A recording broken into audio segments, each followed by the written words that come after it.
Guys finally অনেক জল্পনা কল্পনা প্রতীক্ষার পর আমাদের প্রিয় YouTuber Rakib Hossain diamond play button পেয়ে গিয়েছেন এবং এটা আনবক্স করার সময় টিম রাকিব হোসেন সকল ইউটিউবারদের এবং ইয়াসিন মেহেদি মিথিলাকে নিয়ে কিছু কথা বলেছেন। তো গাইস এছাড়াও রাকিব হোসেন আরো অনেক কিছু আপডেট জানিয়েছেন আমাদেরকে, সেটিও জানাবো আজকের এই ছোট্ট ভিডিওতে। তো গাইস আজকের ভিডিওটি খুবই ইন্টারেস্টিং হতে চলেছে, তাই সম্পূর্ণ ভিডিওটি দেখতে থাকুন এবং যারা এখন আমাদের চ্যানেলকে সাবস্ক্রাইব করেনি তারা এখন চ্যানেলকে সাবস্ক্রাইব করে বেল বাটনটি অল করে দিন। তো গাইস চলুন বেশি কথা না বলে মূল ভিডিওতে যাওয়া যাক। গাইস রিসেন্টলি রাকিব হোসেন এবং তার টিমমেট মিলে ডায়মন্ড প্লে বাটন আনবক্স করেন এবং রাকিব হোসেন বলেন যে রাকিব হোসেনের অনেক ইচ্ছে ছিল দেশের সব জনপ্রিয় ইউটিউবারদের নিয়ে এটা আনবক্স করবেন, কিন্তু রাকিব সেটা করবে না, কারণ রাকিব হোসেনকে প্রতিনিয়তই তারা রোস্ট করছেন এবং তার পিছু লেগেছিল। তাই রাকিব হোসেন কাউকে সাথে নিয়ে আনবক্স করেনি, কিন্তু বাংলাদেশের জনপ্রিয় একজন পছন্দের রোস্টার তাহসিন হাসান ভাইয়াকে ভিডিও কলে নিয়ে প্লে বাটন আনবক্স করার সেলিব্রেশন করেন এবং সেটা তাহসিন হাসান ভাই তার পেজে পোস্ট করেন। এবং গাইস এর পাশাপাশি রাকিব হোসেন বলেন তাদের টিমে মেহেদি ইয়াসিন অনেক কষ্ট করেছিল, তাদেরকেও টিম রাকিব হোসেন মিস করছেন। কিন্তু গাইস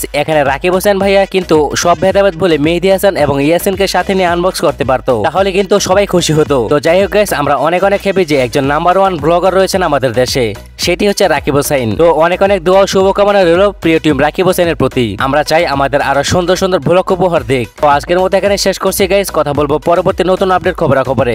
ধন্যবাদ।